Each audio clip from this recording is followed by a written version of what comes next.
I mean, it's 8 o'clock. It's a weekday. You should know what this means. It's another episode of Inside the Rapper Studio. Episode 68, to be more exact. Today we're going to have DashCito on. That's going to be pretty exciting. We're going to be talking about a few things, such as his latest project. For promo only. What else? Talking about traveling. Got a few notes, actually. It's pretty crazy. Hopefully everybody's having a solid day. My day is pretty fucking busy because, I don't know how to take breaks because I'm very unhealthy in my habits. Huge shout out to everybody that's been supporting this week. Still doing giveaways. Still giving away robes. Still giving away hats. Still giving away stickers. Got a few passwords from yesterday. Of course I'm not going to fucking repeat it. You have to go back on the episode and watch it. But yeah, got a few passwords from yesterday. Today's going to be the same thing. Huge shout out to Torian. Big Torian! In the goddamn building. LB is in here as well. The regular old crew that's always around at 8 o'clock Eastern and 5 p.m. Pacific. The same old fucking suspects. But yeah, today we're going to have DashCito on. Pretty solid week so far. Tomorrow is going to be Money Maya. At the end of the week, it's going to be Monty D. Pretty good lineup if I say so my goddamn self. Next week should be good. Still have to actually fucking book it. But yeah, things are going down over here. I don't know about you guys on the other side, but hopefully it's well as well. So yeah, probably would be smart to send this fucking request instead of just chit-chatting and shit. Let's see, send it over there, and yeah. But yeah, I really do appreciate everybody's, really hard work and pretty much everybody's contribution to making the show as successful as possible. Dash is here. I don't have to give you guys any sentimental, so that saved my ass. I had to send that request. Go ahead and get these notes popping. Can you hear me, broski? What's up, Brody? Ain't much. Let's go ahead and get it started.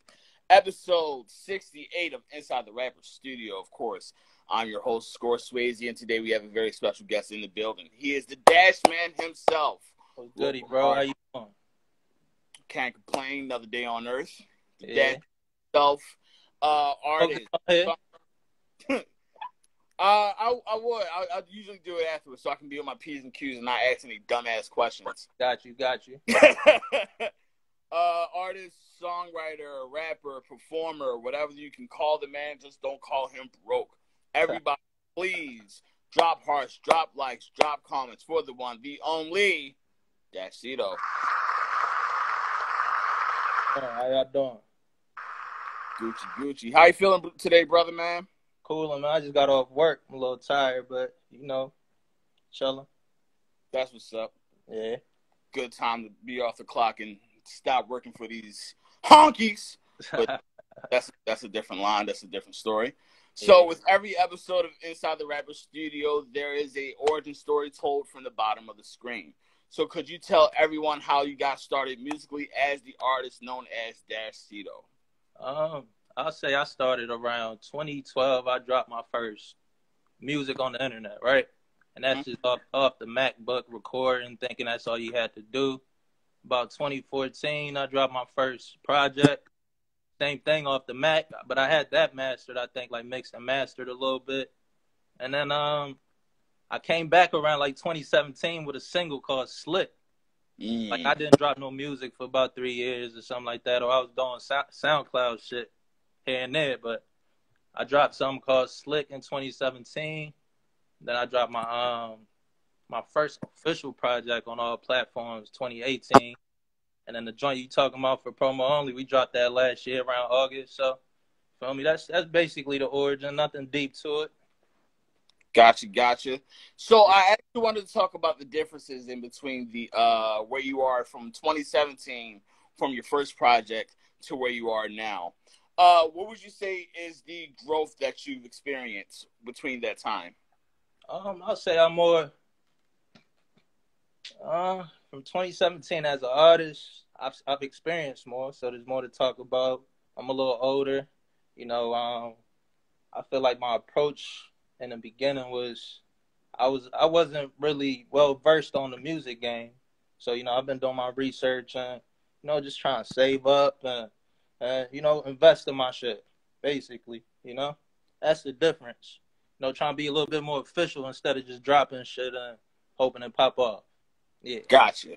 What would you say would be the clear-cut difference in between, like, doing the straight dropping and just being completely official with, like, your paperwork, your money, your finance, and things like that? Ask the question again. You said what would be the difference? Yeah, between just dropping music and actually putting, like, finance and work and, like, research behind it. I mean, I feel like it depends on the person. Like I feel like some people could drop a lot of music and that works for them, and other people, they gotta take a different route. I don't know. Me, I just feel like if I put money behind my stuff, I've been saving a lot, man. But if I put money behind my stuff, it might propel me to another level. Whether I save up a lot, invest or another artist, like, I just feel like that's really that's the difference between getting on and being, just in the bubble. Gotcha. And your work. Gotcha. Yeah. So, of course, we have to talk about the project to talk about when it comes to DashCito, which is for promo only. Yeah. How you came up with this concept of the project and how it kind of conceptualized itself. I mean, basically, I'm still trying to get my name on, so the name speaks for itself. It's for promoting myself. It's my music. So, basically, that's where that came from. The cover art, it's just I wanted to go with the with the '90s vibe. I don't know if you get that from it, but like how like the Master P No Limit T-shirts and shit. So that cover art, that shit hard as shit. But I do have to admit it's a pretty hard cover. Yeah, I fuck with it. But yeah, but basically, like I said, cover art just came about for me, just thinking about the Master P No Limit T-shirts and shit like that. That's where the concept came from. It's nothing deep to it. Yeah. Gotcha.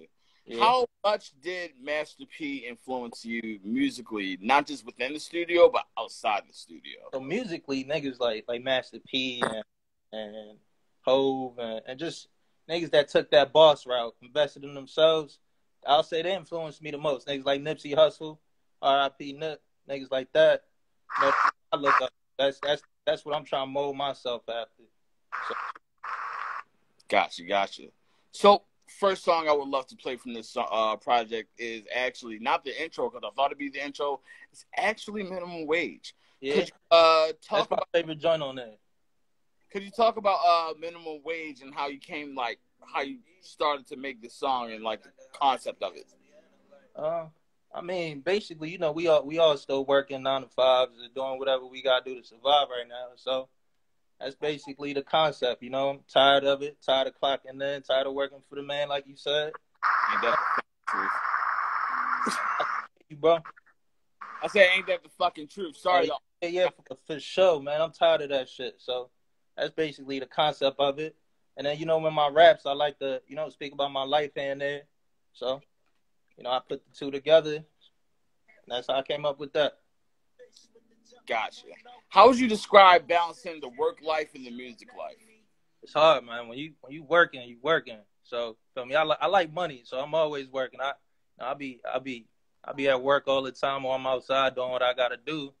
So it's kind of hard to balance the music. For me personally, I don't know about other people, but it's kind of hard for me to balance the music and try to get some money, try to save up, do what I gotta do, be stable. So, a lot of people say I don't drop music like that, but I feel like that's why, I'm always working. Gotcha. Yeah. So when it comes to pretty much like the work life and stuff like that, do you try to like dabble in both in terms of like involving your music within the work, or do you keep it completely separate? Completely separate, man. I don't even, people at work, they probably don't even know about DashCito. I'm Dashed. DashCito, the rap name, Gotcha. Yeah. I feel like when it comes to like musicians that work, like myself included, like when it comes to the whole work part, I try to like do a little bit of both in terms of like involving people that I do work with and try to at least get some type of like traction with it. Whereas the people that do keep it separate already have like that, I guess, already have the good enough numbers or good enough like traction, whereas though they don't need to incorporate people with. I mean, I work with older white people though, so it's like I can't even. You feel me? It wouldn't even mesh. You know. Gotcha. Yeah. Consider like, I guess, that type of demographic unworkable because some people can find like investors within a whole bunch of old white people. You know what I mean? Would you say, bro? Would you consider like working with a whole bunch of older white people like somewhat of an advantage because you might find investors with them? Yeah, I mean, I wouldn't say it's an advantage, but I it definitely like I see the world from their point of view in a way. I'm looking at shit differently working with older white people and you get what I'm saying? Like they see life in a different view. I'm always be me, but I like seeing other perspectives and shit. So that's what I get from there. It's just work to me, man. I go there, get my bread, you know. I'll leave that shit right there. I feel that. Yeah. So for the folks that's just rolling in rather late, the song that was just recently playing was Minimum off of the project from episode 8's wonderful guest, DashCito. Once again, thank you very much for joining me on this live. Allow me to ask you questions at 8 o'clock at night because, I mean, that's what the fuck we do here. I'm going to give a few shouts out to everybody that's in the live right now. Shout out to Uncle. Is that Uncle 5? Or Unc 5? My nigga 5. That's my brother. Shouts out to Who Camille. Shouts out to Station 10. Captures by Justin. Shout out One Choice. Big Turf.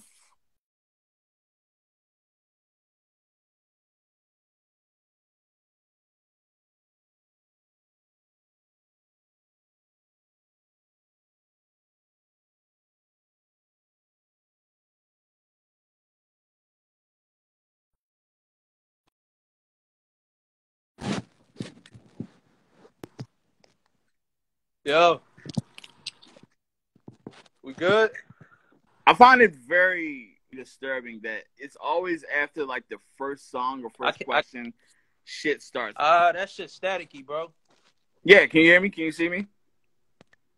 It's always like right after the first song or right after the first like question, it just like starts acting up. IG becomes IG, as I always call it. Yeah. So next topic on hand. I did a little bit of research and I need some clarification on this. What is Fresco Fella? So Fresco Fella is it's a record label, record label. There's no paperwork or nothing. Just something I'm throwing out there so it can stick with whoever's listening. Like, we never really conversed, but you talking about it, right? So basically that's the point of it. But it derives from, Rockefeller, like Jay-Z and them. Like I said earlier, I'm a big Hov fan. I look up to Hov a lot. So, that's where I got that from. And me and my man's Chuck. His name's Mike. He live in Cali now. When we were younger, we started we started a little group with our group of friends called Fresco. So I just added the fella to it, and that's how it is, That's how that came about. So with the inspiration from Jay-Z and Rockefeller and things like that, how much would you consider their early work, or I guess their early blueprint, no pun intended, how much would it reflect on what you guys are doing today? Like I said, I keep saying, bro, I feel like Hov and them, they came in with bread. Like they came in with investors, Biggs, Dame, people putting their money behind them.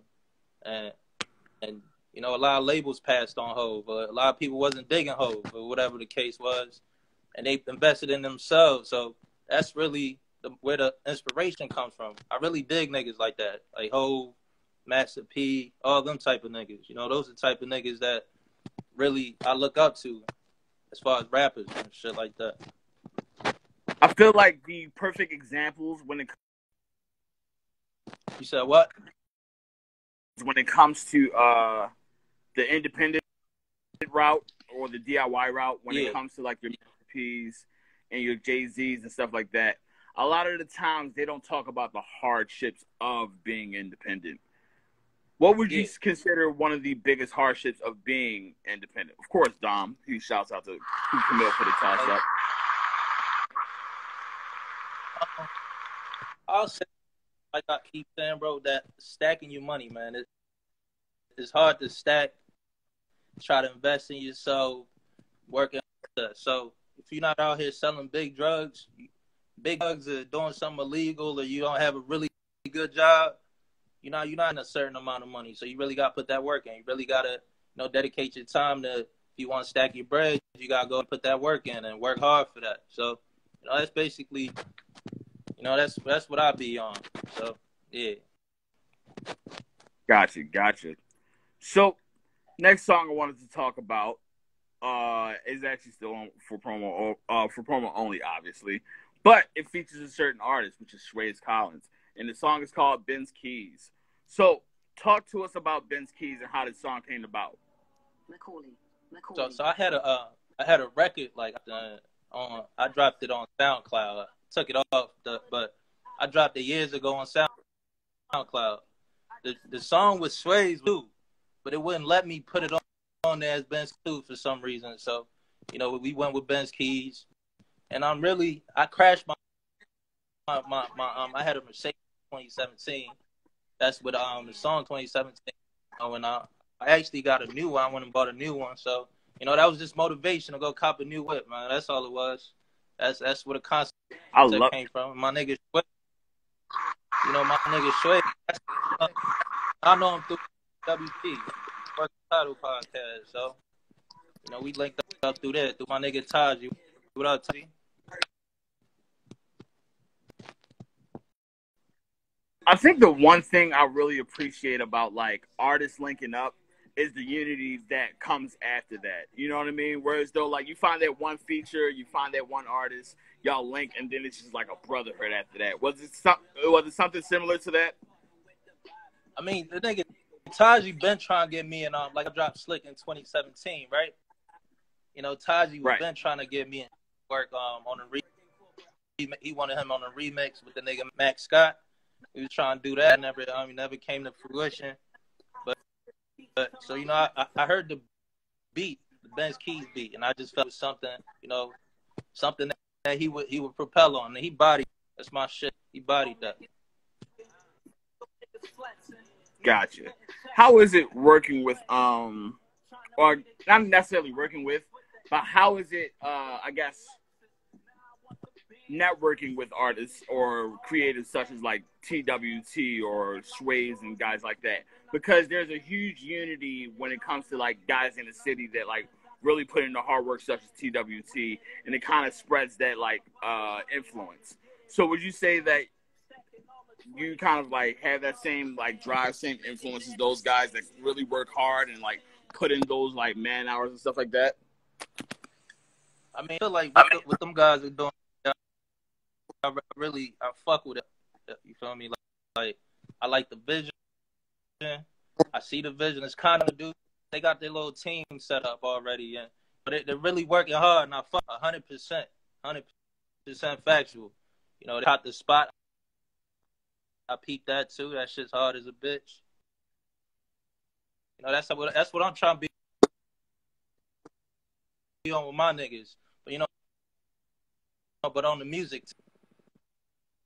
tip, I'm trying to do everything myself. So, that's just my goal. I know I'm just stuck on it. So, if it works, it works. If it don't, it don't. Absolutely. Ty, don't throw me no damn appreciation. Show appreciation for yourself and all the hard work you put on, opening up offices and shit, and going on 100 episodes and doing a bunch of shit that really creates the brand, that strengthens the brand. So don't throw me those things. Throw thanks to yourself. So the song that was just recently playing was Ben's Keys featuring Swayze Collins on the project for promo only, on the project done by episode 68's wonderful guest, DashCito. Once again, thank you very much for joining us and answering these hard-hitting TMZ and your business questions. I'm going to take a quick commercial break.